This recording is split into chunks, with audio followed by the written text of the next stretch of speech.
Hello, and welcome to the fourth video of the Health 360 series. This is a demo of the Weight Digital Monitor Excel file.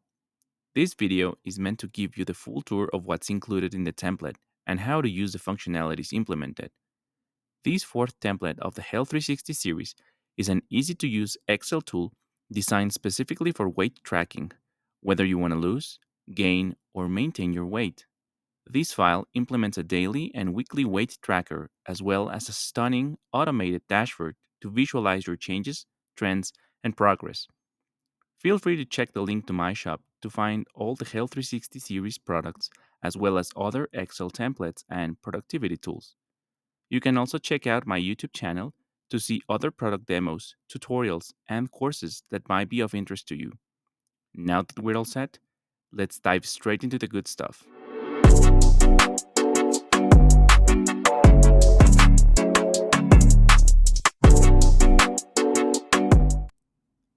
There are three main sections that I want to cover for this video, corresponding to the three worksheets in this template.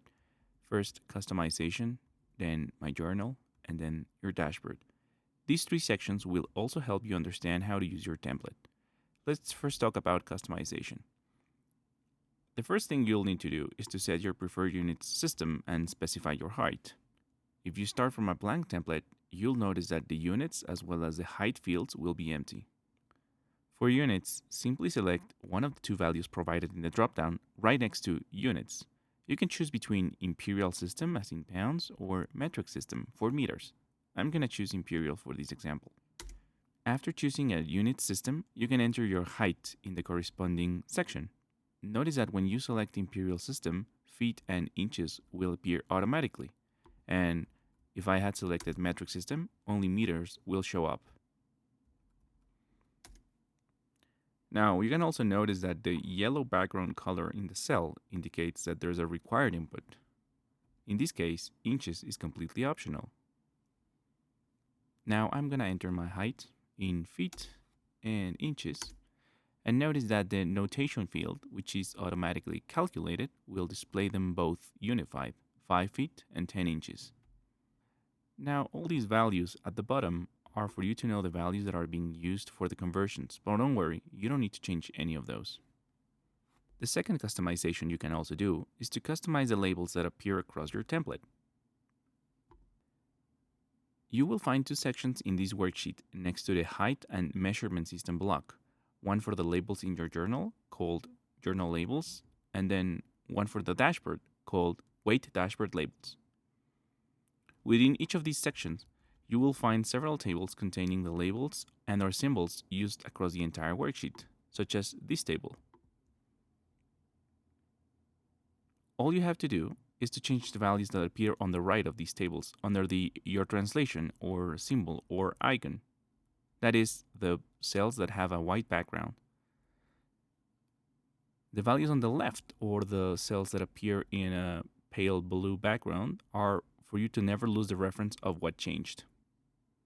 You also have an additional translation table here at the bottom of the height and measurement system block, and the same rules apply. If you want to customize it, you just have to change the values on the right. Next up, let's talk about your digital journal in the My Journal worksheet. This worksheet is where you will track your weight, either daily or weekly. The journal has three logical sections. First section is your dates section, comprised of your start, end, and highlight date, followed by the column headers for your journal, indicating each of the days of your journal. Next, you have the parameters section, which appears on the rows of the left-hand side panel, comprised of your weight table and the weighing optional drop-down selection on row 12. And finally, you have your actual daily journal section, which is the matrix resulting from the intersection of the columns or dates and the rows or metrics of your journal. Now, the first thing you'll need to do in this worksheet is to set your start and end dates for your journal. When starting a blank template, you'll find that these two fields are empty and highlighted in yellow to indicate there's a required field. Your dates can be any time frame up to 53 weeks long or 371 days in total. You can think of this time frame as the period of time in which you want to achieve your desired weight results. First, set start date and then end date in your journal by entering a date in your local language format. I'm going to enter January 1st, 2024 as the start, and then January 5th of 2025, which will give me the total length allowed in your journal for 371 days. Once your dates are in, notice that the calendar view will be updated automatically, showing month, year, the week number, and then the days with the initial as well as with the number of the day. Each column, starting on column I and going all the way to column NO, will represent a new day or date in your journal. You also have an optional parameter called highlight date here. By specifying a value in the field, your journal will automatically highlight the column corresponding to that date. Notice that there's a drop-down in case you want to make a selection, or you can leave the formula that by default will set it to today's date as soon as you enter start and end. If I go to here, click to go to highlight date in my journal, notice that I am automatically positioned on the column that corresponds to the date entered in highlight date, in this case, September 10th. And you can see that the column is now highlighted because the days, as well as this header, now has a different background color than the neighboring cells. And a border has also been applied to these 3 cells. Now, a few additional notes on your dates. Since the template is designed as a weekly journal, I suggest you use complete 7-day periods. That is, a time frame that covers full 7-day weeks or is a multiple of 7. If you decide to use a time frame that is not a multiple of 7, for example, 1 month or a calendar year, your calendar will display the incomplete week in gray. Let's see what happens when my end date is now December 31st. If I go to the end, notice that I still have 53 weeks in my journal, but that the last week is only 2 days long. Because of this, my journal indicates me, through the gray background color in the header, that the week is incomplete. Now there's no error here and there's nothing wrong, it's just indicating you that the week has less than 7 days. Remember, you can use any time frame as long as you don't exceed 371 days in total. After your dates, the next thing to do is to define your weight parameters here. You'll start by defining your start as well as your goal. And you will only edit the white background cells. Now, obviously, if you start with a blank template, none of these values in row 8 will appear. As you can see, yellow indicates that there's an input required. And also, your journal will be completely empty, like this. Now I'm going to undo that and I'm going to use pre-filled values just so that we can use an example.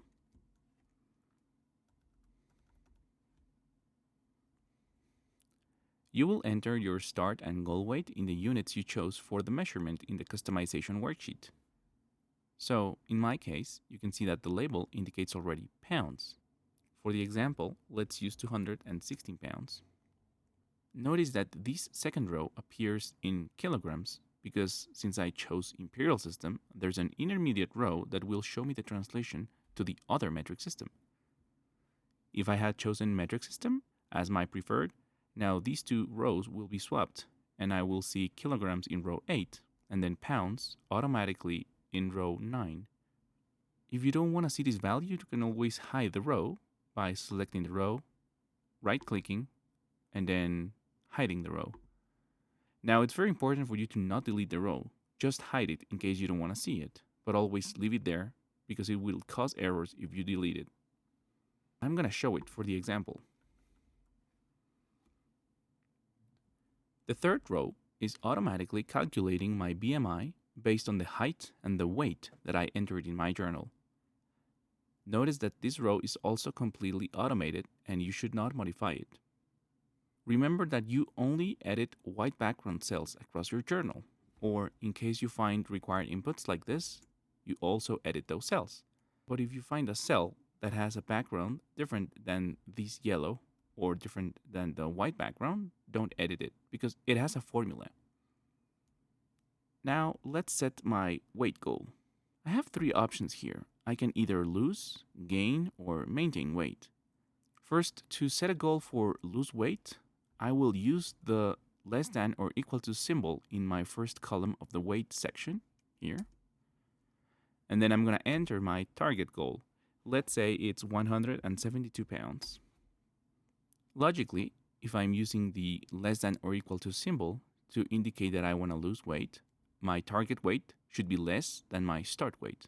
Now, what happens if I want to gain weight?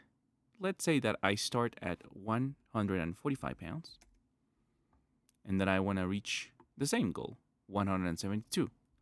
But now what I want to do is I want to indicate gain weight. So I'm going to use the greater than or equal to symbol in this case. Logically, my start will be lower than my goal. Finally, to maintain weight, the result from the combination of my start and goal will indicate to my journal that I want to maintain weight. You can do one of two things. So first, let's say I am already at less than my 172 pounds goal, and I'm right now at 168.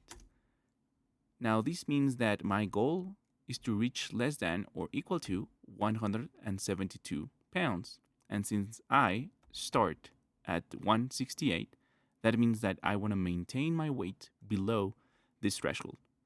In this case, what you're doing is you're setting a ceiling or maximum weight that you don't want to exceed.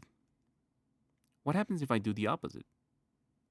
Let's say that I don't want to go below 172 and that right now I'm at 180.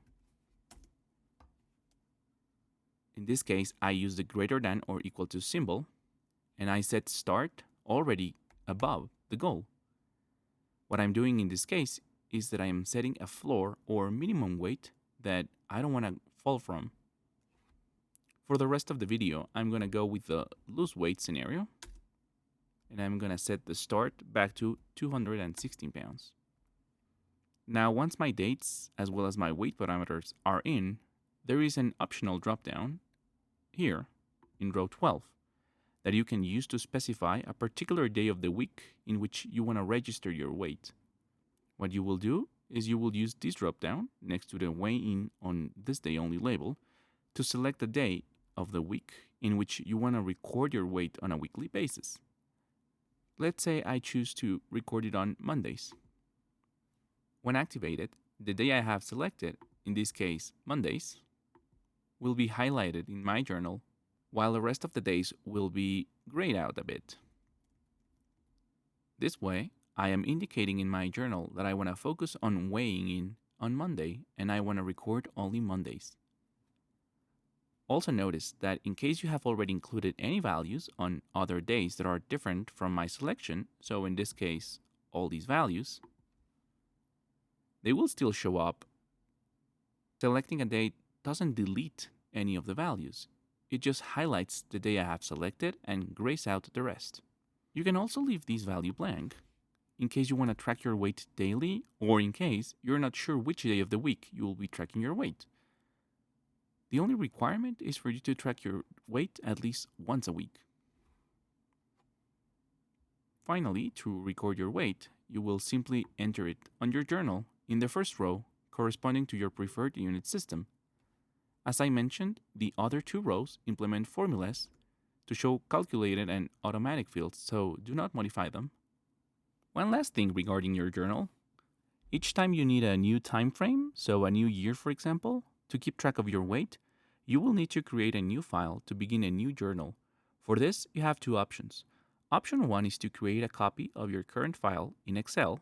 So go to File here at the top of the ribbon, click on Save a Copy, save, and then specify the name and location for your copy through the File Explorer window. This will create a completely new file and will carry on any changes and content from this original file that you have open. Option 2 is for you to go directly to your Windows Explorer and then create a copy of your file with copy and paste. You can rename your copy by right-clicking on the file. Simply creating a copy of this journal worksheet or even the weight dashboard one will not work because there are hidden references and formulas that will not be carried over.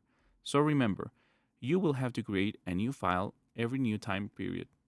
Now let's go over to your dashboard in the Weight tab and check out the functionalities implemented.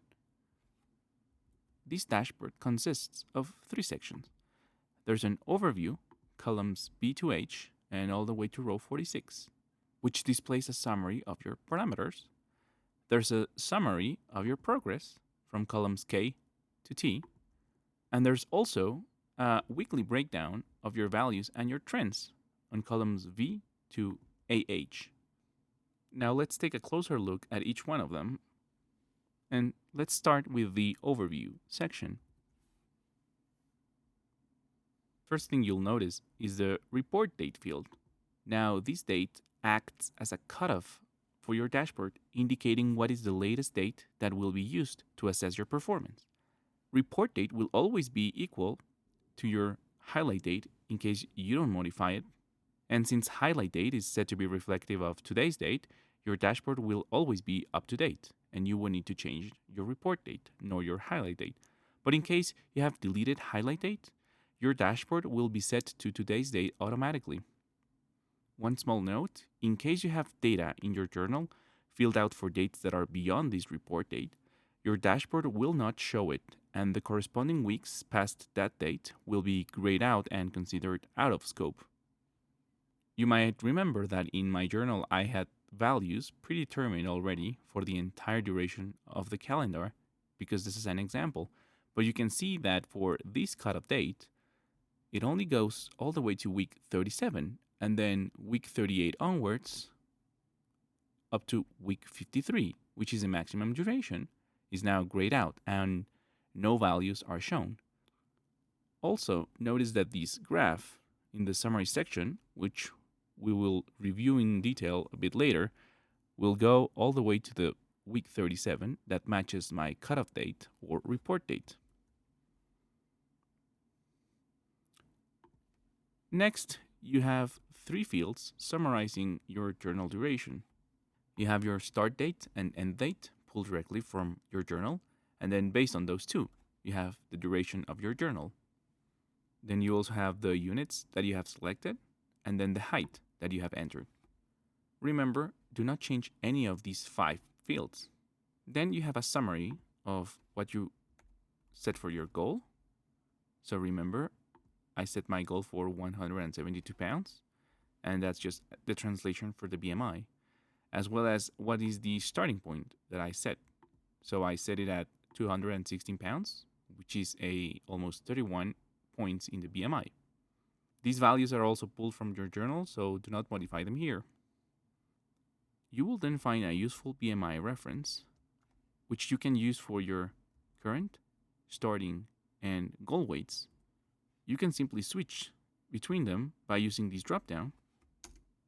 And as you can see, depending on the value that I select, my table shows where does it land in the ranges set for BMI, which are low, standard, high, and too high. By default, it will show current, corresponding to your report date. But as you can see, you can always move it around. Lastly, you can also see a summary of your objective, as well as the recommended or standard healthy weight gain or loss in this table, so that you can compare these values against your goal and evaluate how aggressive or conservative it is.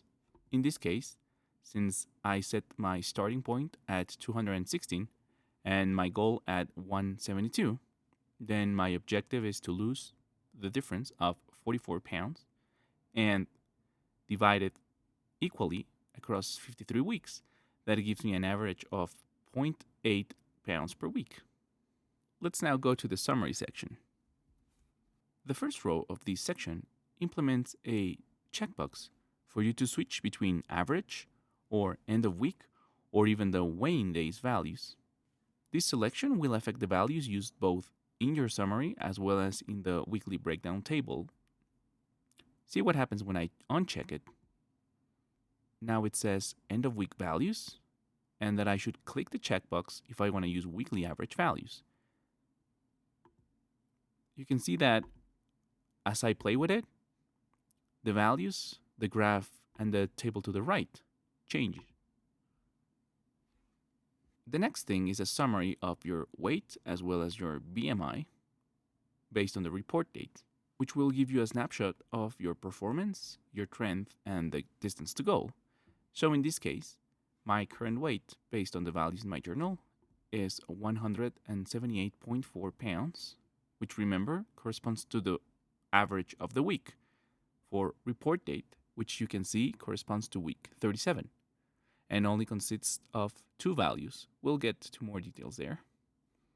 Then the next thing is my goal, which obviously will remain constant, in this case at 172. Now, in this case, the progress or the amount of weight that I have lost will be calculated based on my start, so 216 minus my current, which gives me 37.6 pounds. And as you can see, there's an arrow showing there's a downward trend. Same thing applies for the BMI. Below these two summaries, here, there's a time series displaying the weekly values, either averages or specific values, based on the checkbox selection that we just saw, where you will be able to keep an eye on the performance, the trend, and the distance to goal. The horizontal dashed line that appears in the graph is a representation of your goal, and then there's also a dotted line here. That will be the trend of your progress. Finally, you have two visual indicators, one for your progress in terms of weight, and then the other one in terms of how much time you have left. As you can see, there's an indication saying you've lost 85%, and this graph represents 85%. So the distance here that is not yet colored is 15% or 6.4 pounds to go.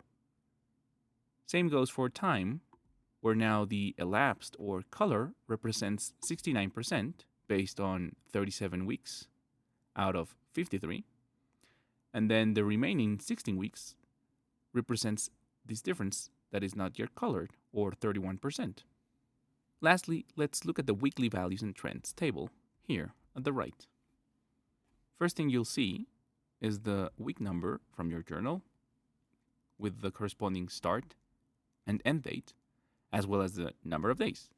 Now, the only case where number of days will be different to 7 is, for example, week 37, in which my cutoff date is September 10th, but then the week started in September 9th. So for now, it only has 2 days, but as time progresses, it will increase all the way to 7 until we get to week 38 and so on. Remember, dates that are beyond the current date, so week 38 all the way to week 53, will be simply grayed out. Now for each of the weeks, my table also contains the weekly average values, the change against the start, and then the change against the prior week. Let's go one by one. This first column right now appears to be showing the weekly average value for the weight, because that's what I selected on my checkbox. But if I click, now you can see that it's displaying end of week values. And what happens if I had selected, say, Monday here? So my week ends on Sunday, but now, since I am recording values for Monday, you can see that it says value for Mondays. You can always change that to averages as well by clicking again the checkbox.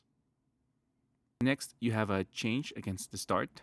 So in this case, based on the value that appears here on the table, whether it's an average or an actual value, it will be compared against my start weight, and it will indicate the gap in absolute and percentage as well as a trend. In this case, notice that 217 pounds is more than my starting at 216. That means that I have increased my weight by 1.7 pounds, which represents a 0.8% increase. And then the arrow in yellow shows that I am now increasing my weight in the opposite direction that I wanted to. If I wanted to gain weight and I have achieved gaining weight, then the arrow will be green because that's the direction that I want to head towards. You can see that the same logic applies to every single value. So now 207.4 is less than 216 by 8.6 pounds, which is a negative 4% decrease. And now the arrow appears pointing downwards and is green because it's the direction in which I want to be headed.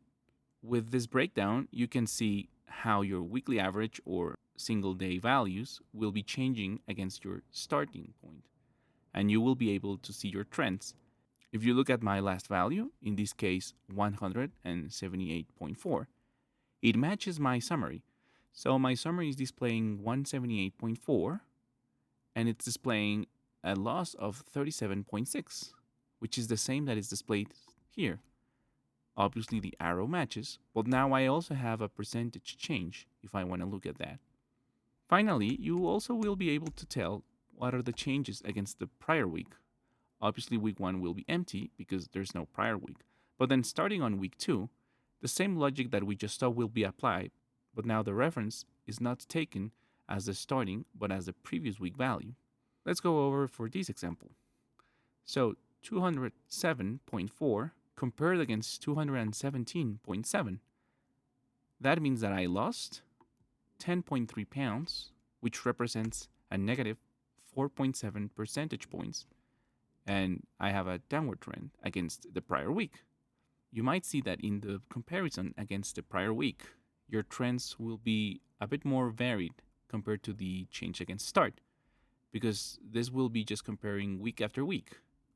So to go to another example, what happens here? 189.3 compared against 193.4. I lost 4.1 pounds, or equivalent of 2.1 percentage points, and then I have still a downward trend. One last thing that I wanted to talk about in the time series graph. Your dashboard, as you can see by the y-axis, will come with a minimum value set. Now, this is because Excel doesn't always do a great job on autoscaling graphs, which might cause visual subtleties or important variations to be hidden. You can always change the axis, min and max values, or even the units whenever you deem necessary. To do this, simply first left-click on any number on the vertical axis. You will now see that a box appeared around the numbers. Then you will right-click that box,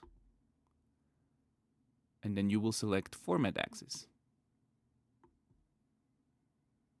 On the panel that appears on the right, you will go to Axis Options, and then in Bounds, you can see that my graph has a minimum of 100 pounds in my case. If I click on Reset, the default now is 0, but you can see that my graph doesn't really look like there's much change. So that's why I set it to 100. But obviously, if I was using, for example, metric system, and I had a minimum of 100, perhaps you won't see any changes here. Because if your graph starts at 100, and your weight is at 80, for example, then there's nothing going to be showing up. Clicking Reset will simply go to default values, which is always helpful, and your data will always be visible. You can also change the units, as well as other options for the axis. Now, let's talk about additional functionalities that come in your journal. First, let's talk about the Show Color Coding checkbox here on cell F5. This is an optional yet very cool functionality implemented here in the My Journal worksheet, which when activated via the checkbox, it will give the tracker cells in your journal a special background color indicating progress or completion of your weight goal defined.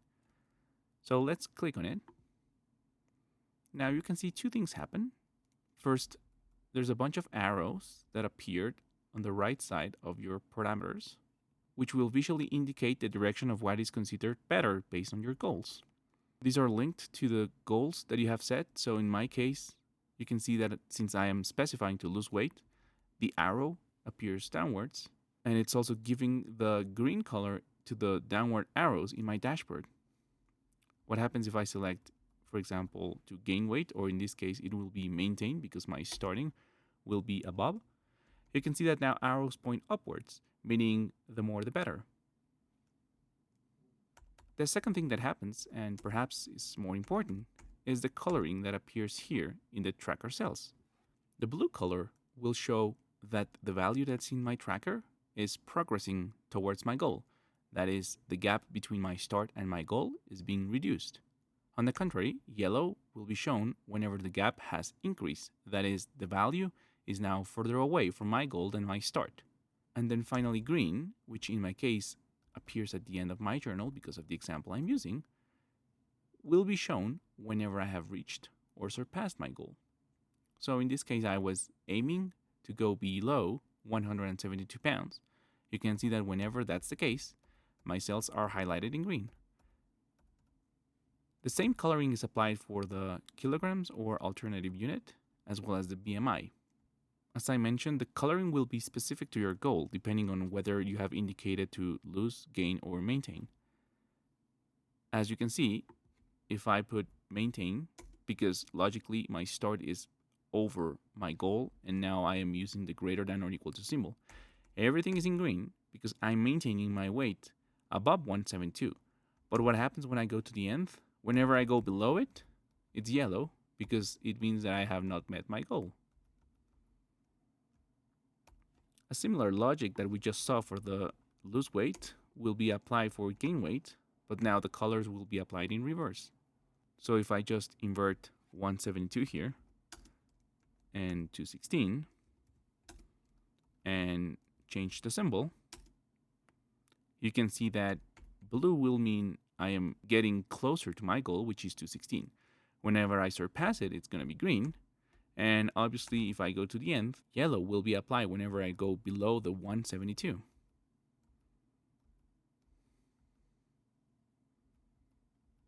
Now, this doesn't mean that there's a correct goal. Obviously, that depends on your fitness objectives. I'm just showing the functionalities of this dashboard and this journal so that you can choose how to use it based on what you want to achieve and how it benefits you the most. The second functionality that I want to talk about is the highlight date, which we already went over. Now remember, highlight date is there for you to have an easier navigation in your journal. It will be automatically set to today's date with a formula, but you can always choose a value via the dropdown or inputting directly in your date format. Whenever you have a value specified, you will be able to use the link. And upon clicking on it, your journal gets positioned automatically on the date that you specified. Now, if I delete it, you can see that the link disappears and obviously the highlight date disappears as well. The highlight date, as I mentioned, is entirely optional and you do not need to set it up prior to filling out your journal. One last thing, a couple of reminders before we say goodbye. First, cell automation. So remember, whenever you see a cell whose background color is not white, do not change it because it has a formula or it has a reference that needs to stay that way because of the functionalities implemented and the logic behind your template. If you delete any of these cells that have a colored background, you will most likely cause an error in your template because of a functionality that you have broken. For example, if I delete the alternative metric system and BMI, you can see that there's a red color that appears on the cells, indicating there's an error. If you see this, you can just hit Ctrl Z to undo your changes. Or what happens if maybe I don't delete it, but I overwrite it with a value, say 94 here. You can see that it's also highlighted because it's not a formula. You can undo your changes. And now finally, never ever use Ctrl X or cut and paste to move content around. Using Ctrl X alters formulas and formatting and causes unexpected errors. If you want to copy a value, for example, you want to copy these values into the second week. First, you hit Ctrl Copy or Ctrl C, and then you do one of two things. You go to the Home, Paste, and Values menu, or you can also do Ctrl Alt V and then select Values, and then OK. Doing this will do only the pasting of the values and will not carry over any formatting. That way, you'll make sure that you don't make any unintended changes and that your template still has the functionalities and the formats that you want.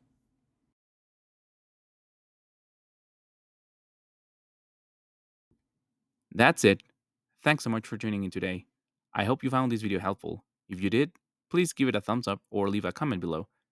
You can also subscribe to my channel. I will be uploading more product demos as well as Excel tutorials and courses to help you create your own tools and templates and improve your spreadsheet skills. You might also want to explore the rest of the Health 360 product videos available on my channel. And if you're interested in more productivity and planning tools, don't hesitate to check out my store by clicking the link in the description below. Until next time, stay productive, stay awesome.